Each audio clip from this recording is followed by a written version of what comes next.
Hello friends, स्वागत है हमारे YouTube channel Amit study classes में। दोस्तों, आज हम लोग देखेंगे सामान्य विज्ञान प्रश्न का इम्पोर्टेंट। ठीक है, इसमें ये एक लाइन वाला है। ठीक है, और सारे के सारे इम्पोर्टेंट हैं जो कि बहुत सारे एग्ज़ाम में पूछते हैं। खासकर गवर्नमेंट एग्ज़ाम जो हो गया, रेलवे में हो गया, एसएससी में हो गया, ये सब पूछते रहते हैं और सारे के सारे विज्ञान के प्रश्न। ठीक है, तो चलिए देखते हैं क्या है। फर्स्ट है हमारा कि मतदान में प्रयुक्त स्याही में क्या होता है जो बहुत दिनों तक बरकरार रखता है। तो जो ये होता है सिल्वर नाइट्रेट होता है। ठीक है, जो स्याही होता है उसमें सिल्वर नाइट्रेट होता है जिसके वजह से वो बहुत दिनों तक रहता है। ठीक है, उसके बाद कहता है कि पेंसिल लेड किसे कहते हैं। तो पेंसिल लेड ग्रेफाइट को कहते हैं। अगला है प्लास्टर ऑफ पेरिस का सूत्र क्या होता है। तो प्लास्टर ऑफ पेरिस का सूत्र है CaSO4 2H2O। CaSO4 2H2O। ठोस कार्बन डाइऑक्साइड को क्या कहते हैं। तो हम शुष्क बर्फ कहते हैं इसको। ठोस कार्बन डाइऑक्साइड को क्या कहते हैं। तो शुष्क बर्फ कहते हैं। आगे देखेंगे। आगे है कि प्रकृति में पाए जाने वाला सबसे कठोर पदार्थ कौन सा है। तो सबसे कठोर हीरा होता है।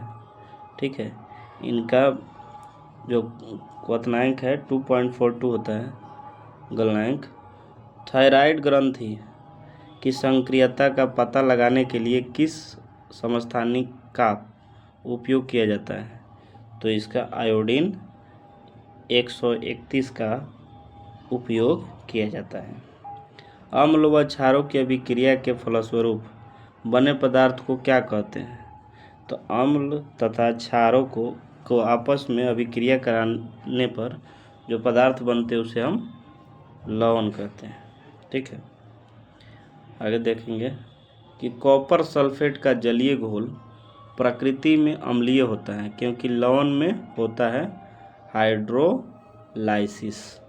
ठीक है, कॉपर सल्फेट का जलीय घोल जो है प्रकृति में अम्लीय होता है क्योंकि लौंग में होता है हाइड्रोलाइसिस। ठीक, आगे देखते हैं। आगे है कि आजकल सड़कों पर रोशनी के लिए प्रायः पीले लैंपों का प्रयोग किया जाता है। उन लैंपों में कौन सा गैस रहता है। जो सड़कों पे जहाँ पोल वगैरह पे गांव में देखे होंगे, पोल पे जो सोलर जैसे लगाया जाता है उसमें जो लैंप लगाया जाता है उसमें पूछ रहा है कि कौन सा गैस रहता है। तो उसमें सोडियम गैस रहता है। ठीक है, जब एथिलीन की प्रक्रिया सल्फर मोनोक्लोराइड के साथ कराई जाती है तो कौन सी गैस प्राप्त होती है।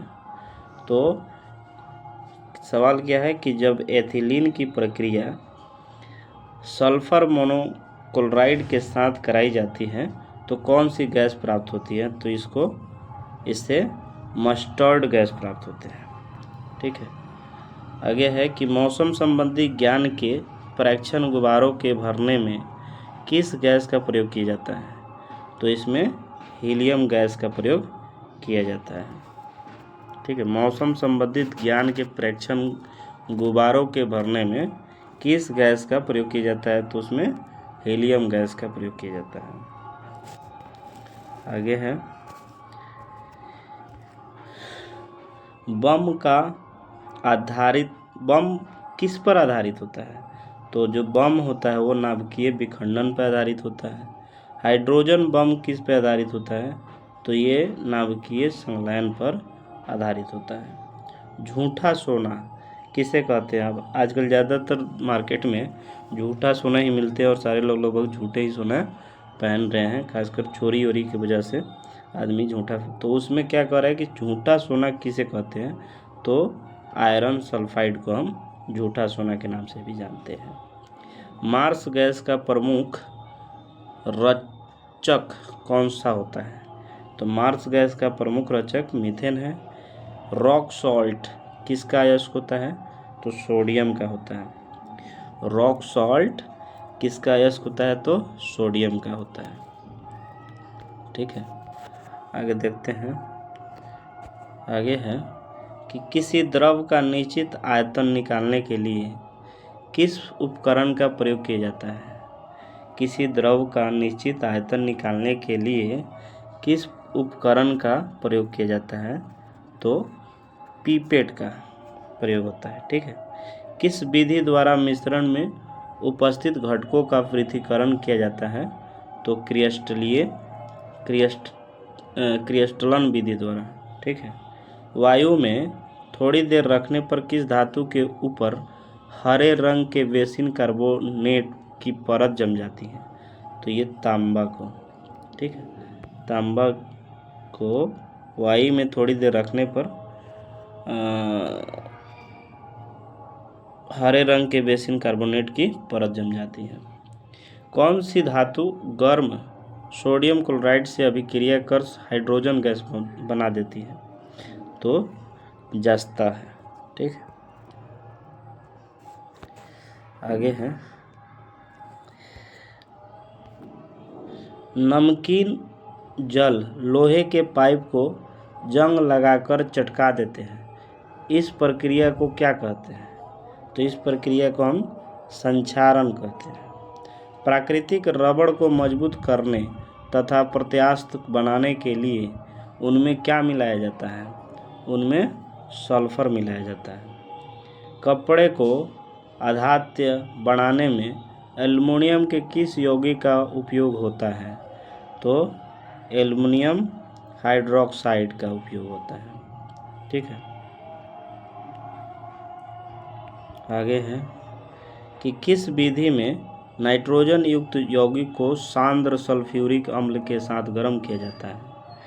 किस विधि में नाइट्रोजन युक्त यौगिक को सांद्र सल्फ्यूरिक अम्ल के साथ गर्म किया जाता है? तो वो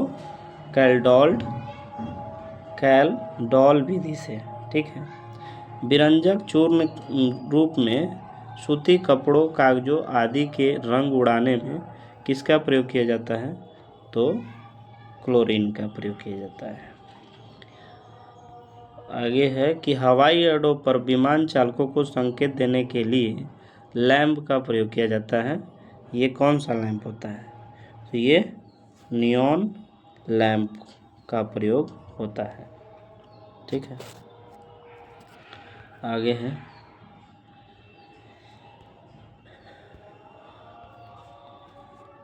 है कि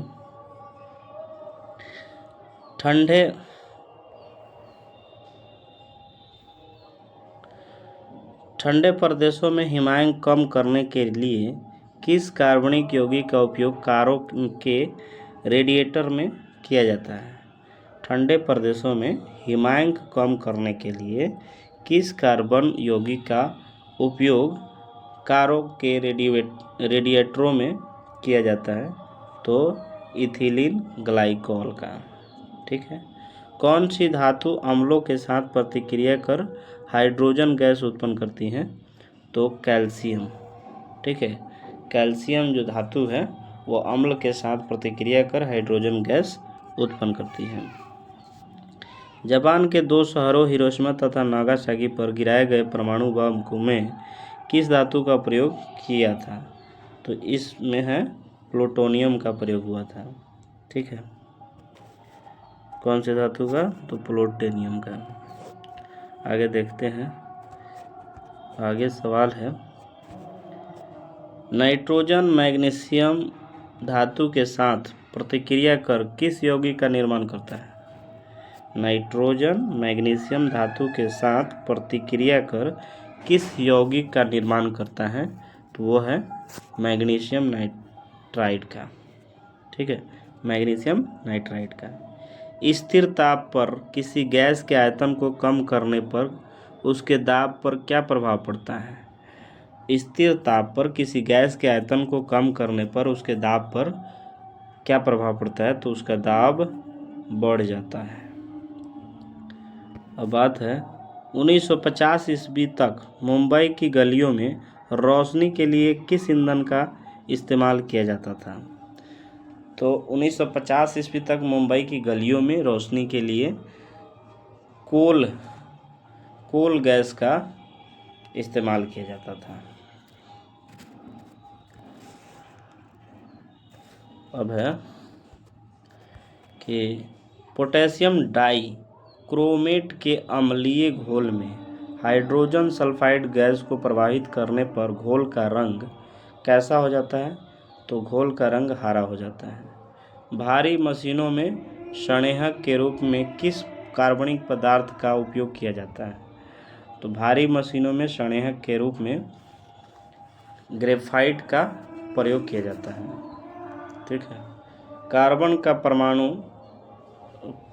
क्रमांक 6 है तथा परमाणु भार 12 है। इनके नाभिक में कितने प्रोटॉन होते हैं? तो इनके नाभिक में भी 6 प्रोटॉन ही होते हैं। वह कौन सी गैस है जो स्वयं जलती है लेकिन जलने में सहायक नहीं होती तथा जो सड़े अंडे जैसी गंध देती है? तो वह हाइड्रोजन सल्फाइड होता है। ठीक है। वह कौन सी गैस है जो स्वयं जलती है लेकिन जलने में सहायक नहीं होती तथा जो सड़े अंडों की जैसे गंध देती है? वो हाइड्रोजन सल्फाइड है। ठीक है।